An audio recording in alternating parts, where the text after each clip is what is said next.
everybody. My name is Justin. I'm a MA student in political science. Thank you very much for having me here. If you're anything like me, you've been listening to the Lemonade record non-stop since its release. But unfortunately, I won't have time to talk much about Lemonade today.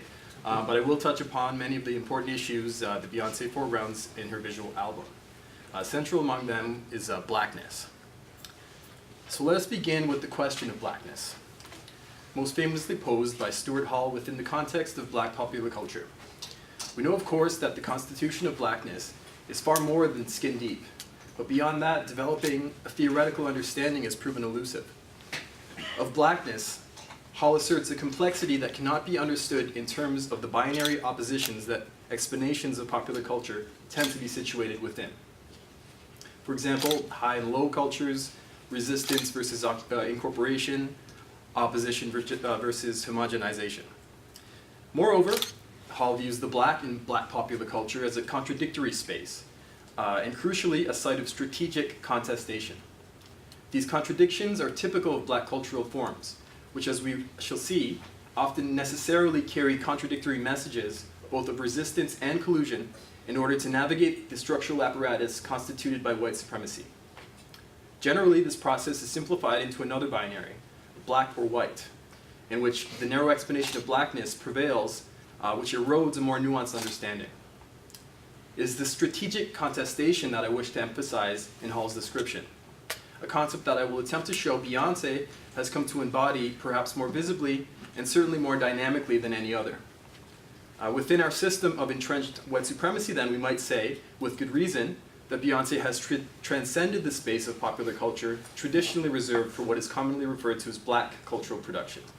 That is the periphery, the margins, the slums, the ghettos, away from the mainstream. It was only a few years ago, remember, that not a single black artist scored a #1 album on the Billboard Top 100. The hashtag #OscarsSoWhite has for 2 consecutive years called attention to the lack of blackness at the Academy Awards. It seems the tremendous success of Queen Bey, as she's referred to by her beehive, is more often the exception than the rule.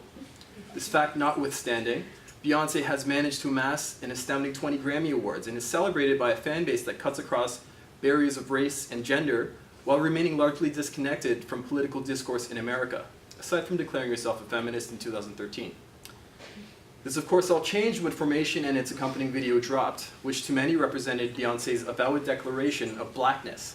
But in the wake of the single's release and her subsequent performance at the Super Bowl, the prevailing discourses that emerged centered on questioning Beyonce's proximity to blackness, by its very definition, a contradictory space. Thus, for our purposes, we can articulate Hall's characterization with the words of Michael Eric Dyson, who asserts of blackness an essential malleability that permits black folk to shape it into weapons to fight on all sides of the debate of what is blackness and what is not. Because blackness is, above all, truth. If you haven't seen this skit, it's actually very, very funny, and it plays on the fact that sort of Beyonce's image before Formation dropped in February was sort of very, first of all, apolitical. She wasn't really visibly black, according to what we understand is what black is. So it just plays on that. I wish it would have played, but that's okay. So anyways, it's a really great sketch, and it raises a lot of important questions around blackness, black bodies, identity, and authenticity, which are central to our current discussion. Again, I refer to Dyson, who reminds us that a single notion of blackness was perilous from the start. Perilous indeed if the skit was any measure. I guess you can't say that, but that's okay. We can look to Beyonce then as the very embodiment of this elusive blackness, which functions both as a space of contradiction and contestation. Contradictory because her privileged status necessitates a separation between her materiality and that of the black underclass, and contestation because her very presence in our cultural milieu functions to disrupt the status quo and repress notions of who and who is not worthy of success, what bell hooks might refer to as decentering of whiteness. So let us first address the premise of the SNL sketch, which is predicated on the assumption that for some reason Beyonce, an African-American woman, is not black. I would argue first and foremost that this is an illustrative example of a post-racial discourse, which is rooted in a neoliberal agenda and built on the ideological claim that race no longer matters. This post-racial discourse elides the systemic discrimination that racial minorities continue to face, and worse still, obscures the very real need to address the institutionalized disparities by removing race from the material ways it is experienced. Post-race ideology demands that the marginalized body, in this instance, the black female body, be up front as evidence that racism no longer exists. Manucheka Celeste discusses Beyoncé's image as a post-racial universal celebrity, which she argues is constructed consciously in order to secure Bey's iconic status and ensure an enduring and lucrative career. To accomplish this, we can observe a double movement in which her race is wiped away and her racialized existence is moderated, removing it as an obstacle. Further, this process insulates from criticism the cultural and political forces that shape her representations. Orwell once said, "To see what is in front of one's nose needs constant struggle." Judging from her comments in Vogue, as you can see here, Beyoncé, like many, viewed racism as an issue of the past.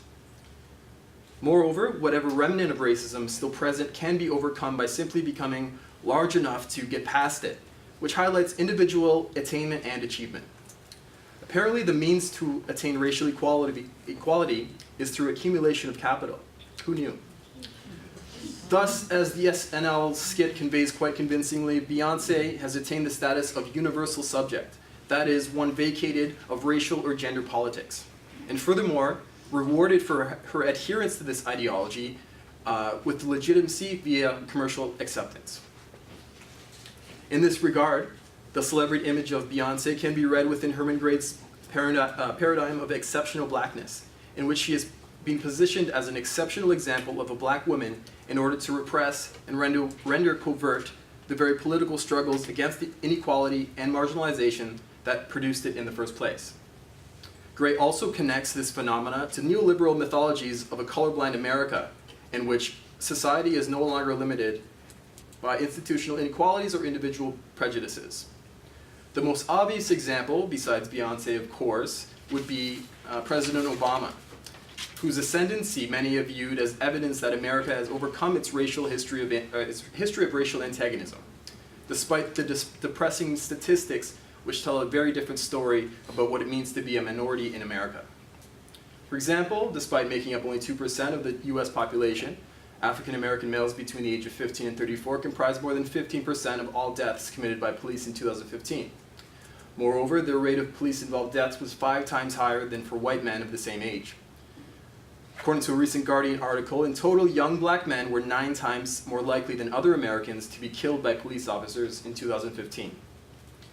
It is only thanks to the tireless efforts of those within the Black Lives Matter movement that names such as Trayvon Martin, Tamir Rice, Sandra Bland, and Eric Garner have and will not be forgotten.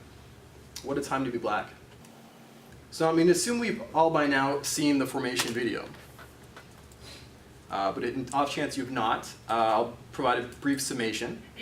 When not drawing attention to the largely unprosecuted killing of black people by police or the tragic legacy of Hurricane Katrina, it is an unabashed celebration of blackness. Directed by Melinda Matuskas, the provocative video immediately became the subject of intense discussion and analysis upon its release. Kevin Fallon of the Daily Beast called Formation a booming mediation on black identity. Jenna Wortham, speaking to the New York Times, adds that Formation isn't just about police brutality, it's about the entirety of the black experience in America. What is clear is that with the release of Formation, Beyoncé slayed her previous image of a universal celebrity, and with it the misconception that she is not, in fact, a racialized body. Instead, Queen Bey declared boldly, to borrow a phrase from the Godfather of Soul, "I'm black and I'm proud." And indeed, she said it loud. Her declaration was made even more emphatic the following evening when her Super Bowl performance featured allusions to the Black Panthers on the 50th anniversary of their founding. That she had the audacity to celebrate a movement founded to combat police violence sparked a wave of criticism bordering on outrage, emanating primarily from conservative circles. Most notably, former mayor of New York City, Rudy Giuliani, said that Beyoncé used it as a platform to attack police officers, who are the people who protect her and protect us. Others criticized what they saw as Beyoncé co-opting the visual essence of the Black Lives Matter movement for a capitalist accumulation. Indeed, Beyoncé is a commercial artist and as such entitled to profit from her work, just like you or I. This should not detract from the important political messages only a star of her magnitude is able to render visible within the mainstream. Perhaps lost among the fierce debates that have emerged in the time since Formation's release is the fact that Beyoncé courageously held high her blackness for 100 million people to see. It is a blackness rooted in the constant struggle to help the world understand that yes, Black lives matter. In her brave statement of Black solidarity, in Formation and at the Super Bowl, Beyoncé has laid bare her identity politics on the grandest stage no less, and further opened up spaces where issues central to communities of color in the United States are brought to the fore. Maybe white folks had a reason to panic after Formation after all. According to Bell Hooks, most folks within a white supremacist culture do not want to openly admit that blackness as a sign primarily evokes in the public imagination of whites hatred and fear. Further, to exhibit one's love of blackness, as Beyoncé surely has, Hooks asserts is a dangerous transgression and a serious breach of the fabric of the social order. Yet we must also remember that Beyoncé is and always has been a Black woman. Fanon reminds us of our epidermalization, or racial schema, which beyond corporeality refers to the discursive inscription of racial classification on the skin. This fact of blackness is undeniable. Perhaps the arrival of Blue Ivy in 2012 awakened in Beyoncé the need to foreground her Southern Black heritage, and whose baby hair she likes with baby hair and afros, to borrow a line from Formation. Maybe the birth of her daughter caused Beyoncé to experience what Paul Mooney has termed the nigger wake-up call, referring to the moment when someone discovers they're Black and what that means. The societal limitations and the emotional assault that comes along with blackness, which I would contend lies at the heart of Formation. Despite her enormous success, her wealth and worldwide fame, Queen Bey will always be a Black woman and mother to a Black child. But she is also so much more. She's a global icon and a universally celebrated performer who for nearly 2 decades has been an undeniable presence in the public eye. Michael Eric Dyson argues that Black people have different modes of blackness, and when we need to be each of those varieties of blackness, we exercise them. By no means should wealth or status be considered an abdication of blackness. We should avoid the turn to essentialist discourses on what is or is not blackness. No one vision of blackness is any more legitimate than any other. To conclude, I'm just going to leave you with 2 quotes that resonated with me, one from the past, one from the present.